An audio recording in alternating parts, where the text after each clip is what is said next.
بسم الله الرحمن الرحیم. عاشقان دائم لقای دوست می‌دارند دوست، در غم و راحت رضای دوست می‌دارند دوست.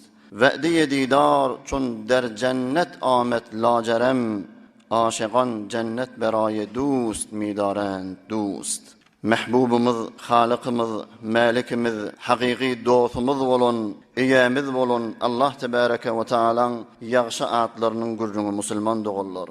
Esselam Celle Celaluhu, Huday Tebareke ve Teala'nın 99 adının biri. Manası neme? Esselam yani ol Hudayi ke zati ayıpdan arassa salim. Sıfatları kemçilikten pek, etyen işlerine şerro telekelik yok. Tamamı afetlerden, belalardan, ayıplardan, noksanlardan salim eyyemiz.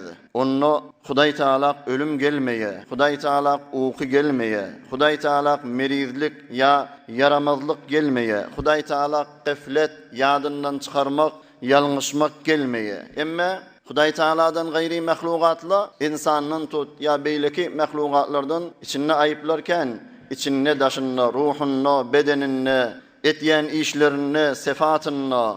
Emme Allah Teala'nın zatı salim, sefati kamil, etyen işlerinin duruşu hayır. Hatta bir neçe dünyada musibetler var, bir neçe merizçilikler geliyor, bir neçe afetler, belalar geliyor. Mesela sel yali, tufan yali, zelzele yali, gariplik yali. Şularda şayet bezahir şer bolup görünsün. Emme anırsınna bir, nahanınna bir peydai hikmeti ba Müslüman doğulları. Bir neçe adamların yağdaylarına gariplik gelişiye. Eğer bay olsa diye Huday Teala toğyan edip meni yattan çıkaracak diye. Bir neçe adamların da yağdayına baylık gelişiye. Bir neçe vaktlarda merizlik gelişiye ta Huday'a evrilsin. Bir neçe vaktlarda da sıhhat ve selameti gelişiye. Onu hakim ve alim olan Huday Teala'dan gayri kiş bilmeye. Ay bizatlı ba ki dünyada Huday Teala merizlik beriptir, afet getiripdu, bela getiripdu. Huday Teala'nın işleri şerden salim deyip aytyanız, beylideki deyip öz yanından özün qezavet edivermeliler. Çon Huday Teala aytya, bir vaktlarda olya bir zatı siz şayet yokşur yem olsanız, emme şol size hayır deyip aytya. Bir vaktlarda da siz bir zatı qavuryanız, ol şayet size şer olsun. Huday Teala bilye, siz bilmeyeniz diye. Zahirinden görüp de Huday Teala'nın ef'alını da şerba deyip de bir kefe aytmalı değil Müslüman doğulları. Esselam'ın bir manası Huday Teala mahlukatına sıhhat ve selameti veriyor. Bedeninde, ruhunda, dininde, avrayında näme sağlık selameti olsa, şol Huday Tebarek ve Teala esselam olan Huday Teala şükretmeli bolýan. Huday Teala veriyor. Esselam'ın bir manası Huday Teala bendelerine selam veriyor. Selamun qawlan min Rabbir Rahim. Selam Rahim olan eýäňiziň Perwerdigaryňyzyň tarapyndan diýip Huday Teala'ň ihtiyar eden, Huday Teala'ň qawuran bendelerine selam bolsun diýip aýtýar. Selamın manalary şu Müslüman doğulları. Emme Hudaya salam olsun diýmen, Huday Teala'nın öz adi, özü esselam diýdi. Ýöne oturuňuzda ettehiyyatu lillahi ve's-salavatu ve't-tayyibat diýip şu mahalky okuyan ettehiyyatumuzy öwretdi, şunu okuýun diýdi. Fe innallaha huves-selam. Allah Teala'nın özü selamdır diýdi. Ya farz namazlarından sonra Peygamberimiz salam verenle üç gezek estağfirullah, estağfirullah, estağfirullah üç gezek aydıp da Allahümme entes selam ve minkes selam tebarakte ya zel celali vel ikram deyip dua etmiştik. Ey bar Hudaya, selam senirsin, selamatlık senden gelyenler. Ey uli, azamatli, bereketli olun eyyamiz, sen bereketli olun, fiilaglı olun deyip de şu duanı etyenmiştik. Huday Teala'nın atlarına iki boğdu var Müslüman doğullar. Birisi şun manasını bilmek, etikad etmek Huday Teala'nın esselam diyen adının näme manalar var. Emme bir boğdu, bir tarafı bizim zindegimize geliyor. Şu esselam diyen Huday Teala'nın adını näcele zindegimize getireyli. Huday Teala'nın tehallaqu bi ahlakillah diye de Peygamberimiz. Huday Teala'nın ahlakları bilen ahlaklanın. Huday Teala'nın esselam diyen adı bilen näcele ahlaklanmalı. Näme pay var bize şu esselam diyen adından. Huday Teala'nın zati, sefati, etyen işleri salim diýdik. Biz de Hudaya çyn bende boljak bolsak, şol esselam Hudaya çyn bende boljak bolsak, Bizim de Hudaý Taala beden beripdir, el, ayak, göz, kulak salim beripdir. Kıyamatda salim täbil aljak şunu. Şunu telekelikden, günäden salim saklamaly. Etýän işlemizde hafa iş bolmaly. Kıyamet günü bolanna ol malyňdan, oglaňyşyňdan peýda ýok. Bir adamy ki salim galyp bilen tawhid içinde doli, şirkden, hurafatdan, bid'atdan, nifakdan, kine kuduretten, tamamı emrazi kalbilerden salim galyp bilen bir adam gelse, şol adam necat tapar, şol adamı peýdaly, şol adam saadete yeter diýip aýtýar. Biz özümüzi salim saklamaly. Hudaý Taala bendelerine selam berýär diýdi. Peygamber sallallahu aleyhi ve sellem aýtýar: "Es-selamu ismun min esma'illahi Taala, wada'ahu fil ardi fa'afshuhu beynakum." Es-selam Hudaý Taala'nın atlarynyň biridir. Yerin ýüzüne goýdy, şonu öz aralyňyzda ýaýradyň diýipdir. Salam bereňizde bir-biriňize "Esselamu aleykum" diýip edägel şu lafzy aýdyň.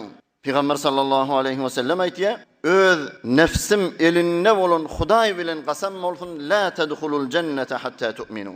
İman getirmeseňiz beheşte girmersiňiz. "Ve la tu'minu hatta tahabbu." Bir-biriňiz gowwarmasaňyz imanyňyz kamil bolmar diýipdir.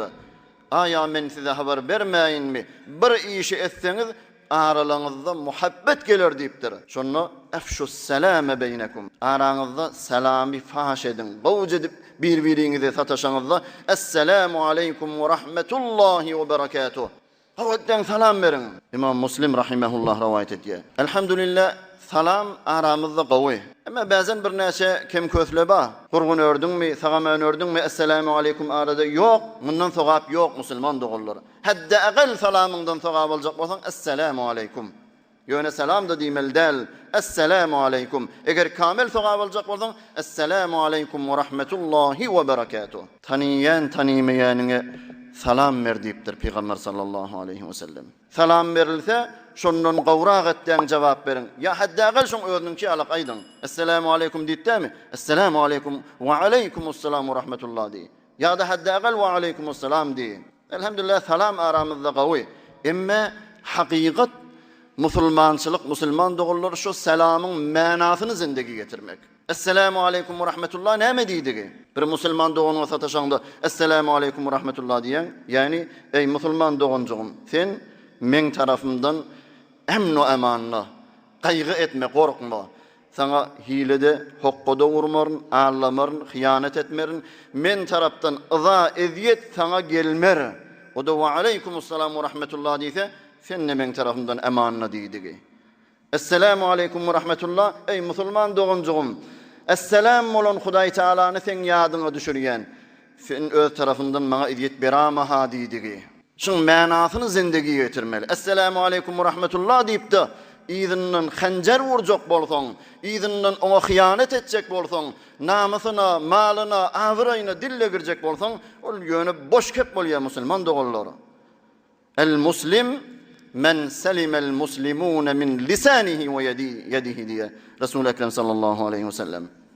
Musulman adam bir adamy ki beýleki musulmanlar dilinden, elinden salim bolsa, dili bilen olara tohmet urmaya, gıybet etmeye, avraylyn dökmeye, heysiyetini dökmeye, eli bilenine olara zulmedip, eziyet berip, ıza verip durmaya. Çyn musulman adam şu diýipdir da. Hatta dini İslam'ı tanıdan näme diye? Salamatlyk ýollar şu dini İslam diye. Yani bir musulman adam şu dini İslam'ın içinde salamatlyk ýollaryndan ýörüp de kıyamet gününe salim kalp bilen esselam olan Hudaý tebarek ve Taala'nın huzuruna varsa Darussalam'a dahil etýär. Darussalam näme? Beheşt musulman dogullar. Wallahu yed'u ila darissalam. İçinde kaygı yok, gussa yok, merizçilik yok, ölme yok, mal gaýgatme yok, oglaňyşa gaýgatme yok, hiçbir garryme yok, narahaty yok, hemsaýaň eziyeti yok, oňyň kefi yok, duruşuna naz we nimet. Eger şoňa girjek bolsaň Hudaý Taala'nın Esselam adyny zindigiňe getirir. Emma ulemalar, awliyalar hasiyetlerini aýdypdyrlar. Haýsy bir adam 115 gezek ya salam, ya salam, ya salam diýip bir merize dem salsa, meriz basımlıkda qowwolur diýipdirler. Ya bir oglanjyklar bolýa, 2 ýaş, 3 ýaşynda bir teleke adetler bolýa. Mesela barmaklaryny soraýarlar ya gumyýarlar, bolugsyz işler etýärler da.